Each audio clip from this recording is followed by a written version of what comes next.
When you chew gum or eat a lollipop, you just flavor your own spit and then drink it.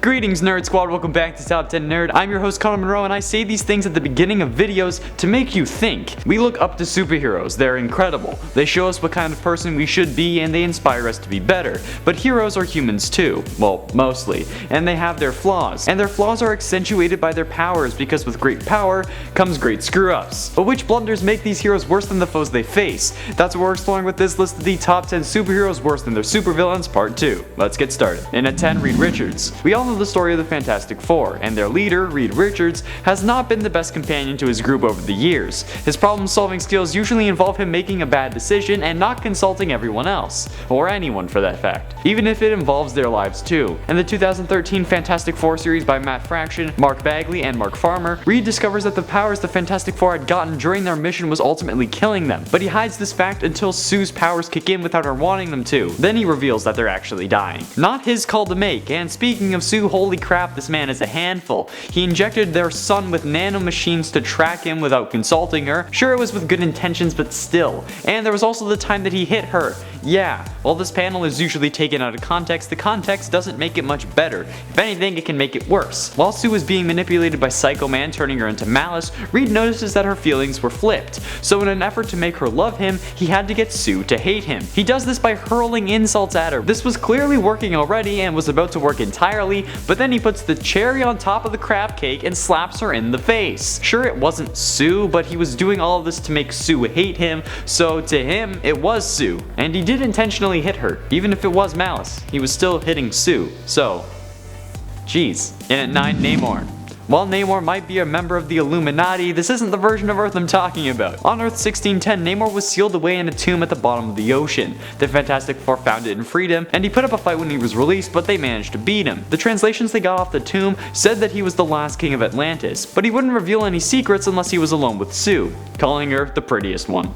After revealing some things, he attempted to seduce Sue, who was married to Ben Grimm on this Earth, but she rejected. Enraged, he attacked her, and his final demand was a kiss from Sue as a recognition of his victory. She complied, claiming that it was because he was holding New York hostage with a giant tsunami, but this can later be challenged, since after being attacked by Agatha Harkness and the Seven, they throw her into the sea, leaving her for dead. But Namor rescues her and brings her to Sestadivin. He continues to try to seduce her, and she ends up giving in slightly, hugging and then kissing him, while she was married to Ben. Sure, Mr. Steal Your Girl may be bad, you're saying, but that's not worse than a villain. Well, let me tell you that before all of this, the Fantastic Four learned that he was actually behind the destruction of Atlantis, and that the translation really meant the worst super criminal of Atlantis. Yeah, in at 8, the Hulk. I know you guys love the Hulk, but come on, he's done some pretty terrible stuff in the past. He's hunted the Avengers, assaulted his cousin, resulting in like 6 mini Hulks, conquered the world, and even destroyed Las Vegas. I don't know why I said that in that order. But one of his worst and darkest moments was when he betrayed and destroyed the Avengers. The last Avengers story by Peter David was really dark when a nuclear bomb blows up over the Avengers mansion. It kills the people who were going to take the mantle of Thor, Cap, and Iron Man. Then Ultron thinks it's a good idea to visit Hank Pym, who tells him to assemble the Avengers for one final showdown, or every supervillain will hunt them down one by one. Pym rounds up everyone he can, but not the Hulk, because as it turns out, during the Great Cataclysm, Hulk went with Thor and Hercules to Asgard. When he came back alone, he wasn't the same. Then during a battle with Ultron 19, he betrayed everyone. He tore Tigra in half, telling Wonder Man to make a wish, and then during a battle with Wonder Man ended up breaking his impenetrable skin, causing an explosion that killed Wonder Man but also blinded Hawkeye. Jeez. And at 7, Ant-Man. Ant-Man has committed crimes for his own self-gain, betrayed the Avengers, created Ultron, and helped create a Thor clone that ended up killing several Avengers members. The O'Grady version of Ant-Man had attempted to ruin Scott Lang's legacy, and when confronted by Scott's daughter about the situation, ended up beating her and throwing her to the floor, saying, "Who's your daddy now?"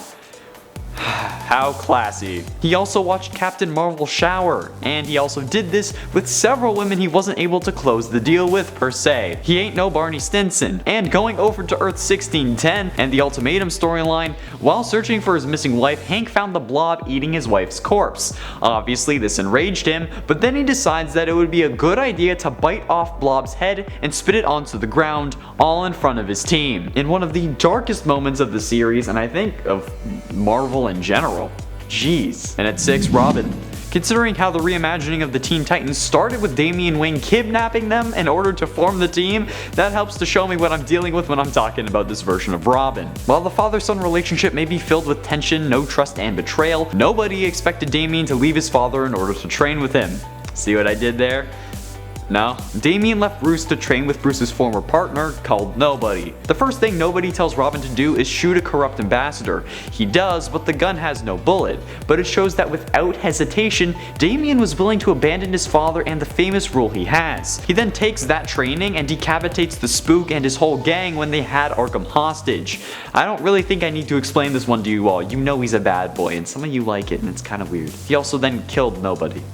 Yeah. Halfway through at number 5, Superman. The Injustice storyline shows us a side of heroes we never thought possible. A regime set in place by Superman after he kills the Joker causes several heroes and villains to join him. These heroes including Green Lantern, who goes yellow, Cyborg, The Flash, Wonder Woman, and Shazam, just to name a few. After this, Superman goes on a killing spree, killing anyone who opposes him. He also outs Bruce's identity, seizing his assets and even bringing Damian over to his side. He then kills Shazam after he so much as questions the holy ruler of the world. Yeah, this guy is a freaking monster. And his ways even continue in the second installment after Batman imprisons him, even getting Kara to break him out, and even betrays Batman after the defeat of Brainiac. This is why everyone is afraid of him, because this can happen.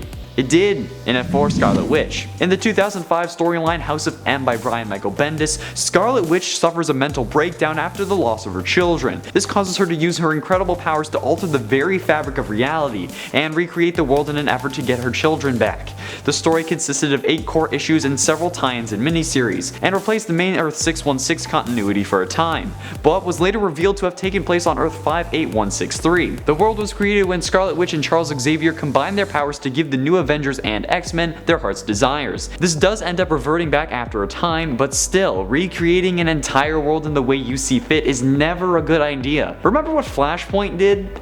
That literally ended the world. And at 3, the Green Arrow. After capturing Prometheus and Justice League Cry for Justice, Prometheus reveals that he has planted a bomb in the home cities of each person who aided in his capture. When Green Arrow returns to Star City, he finds Leanne, the daughter of Red Arrow, dead, crushed under a building that was demolished by the bomb. Later on, the Blackest Night story occurs, and after this, Oliver Queen decides it's time for revenge, where he hunts down Prometheus with the specific purpose of making him pay. And the version of justice Ollie has in mind is an arrow right between the eyes, for killing Leanne, but also cutting off Red Arrow's arm.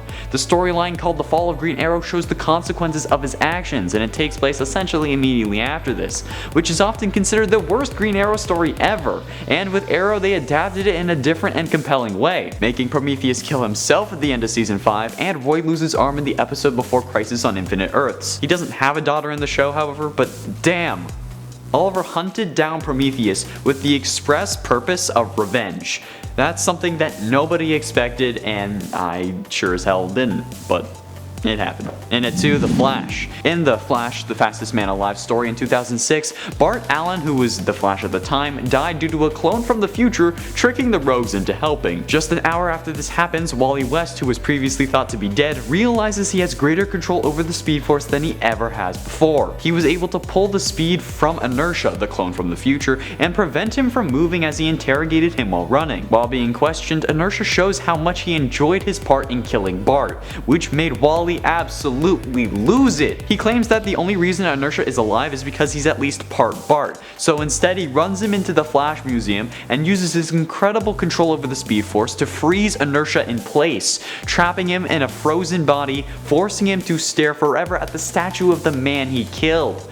That's terrible. That's worse than death. That's something that no fan ever thought the Flash could do, but it happened.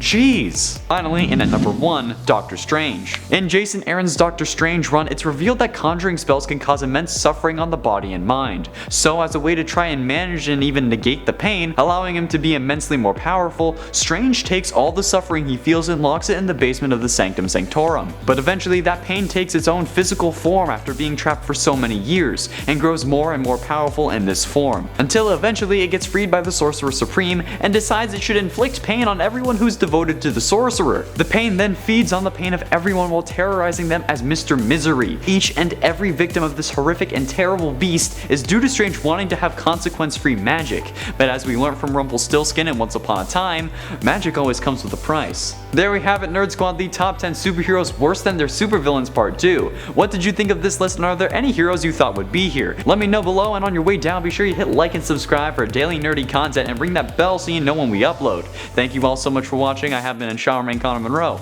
and I'll see you in another video.